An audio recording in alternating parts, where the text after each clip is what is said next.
नमस्कार दोस्तों, आज ये मेरी सेकंड वीडियो है और मैंने फर्स्ट वीडियो में आपको बताया था प्रस्ताव क्या होता है और वचन क्या होता है।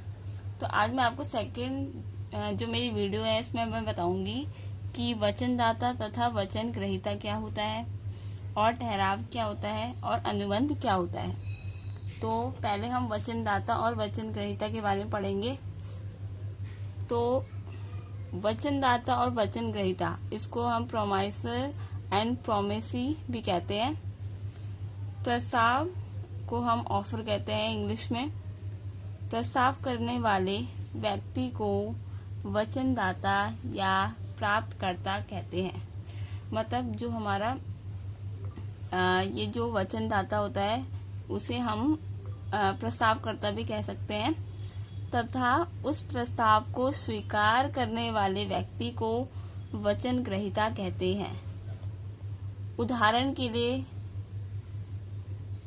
के लिए ए, जिसने पुस्तक को बेचने का प्रस्ताव किया, उसे वचनदाता, तथा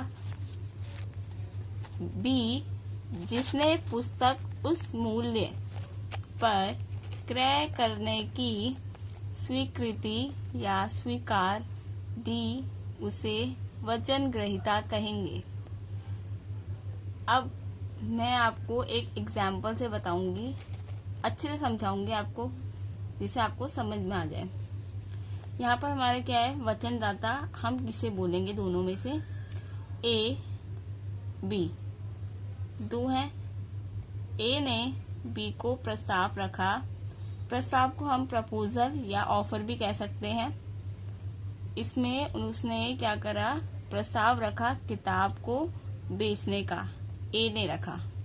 तो इसमें ए हमारा क्या हुआ, वचनदाता हुआ। और अगर हम वचन ग्रहीता की बात करें, अब इधर ए और बी दो पार्टनर्स हैं। अब उसने उस किताब को स्वीकार कर लिया, तो इसमें वचन ग्रहीता कौन होगा, बी होगा। अब हम इसकी नेक्स्ट हम चलते हैं, अब ठहराव क्या होता है अब वो पढ़ते हैं।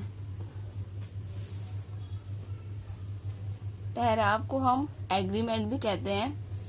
प्रत्येक वचन तथा वचनों का प्रत्येक समूह जिसमें एक दूसरे के लिए प्रतिफल होते हैं, वो ठहराव या समझौता कहलाता है।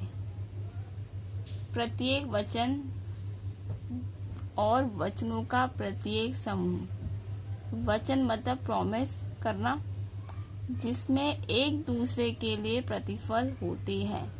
मतलब अगर कोई व्यक्ति, मान लो किसी ने कहा कि मुझे मकान लेना है, तो उसमें दूसरे व्यक्ति की भी सहमति होना जरूरी है, तभी क्या होगा, हमारा कंसिडरेशन होगा।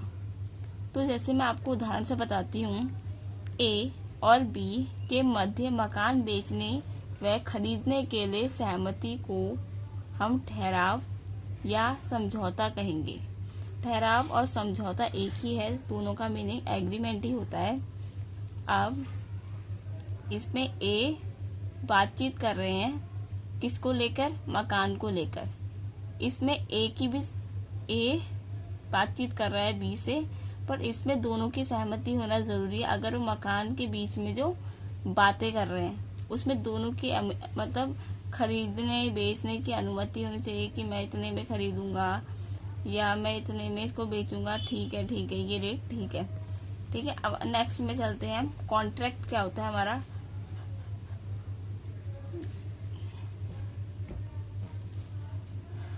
अनुबंध, या हम उसे कॉन्ट्रैक्ट भी कहते हैं इंग्लिश में।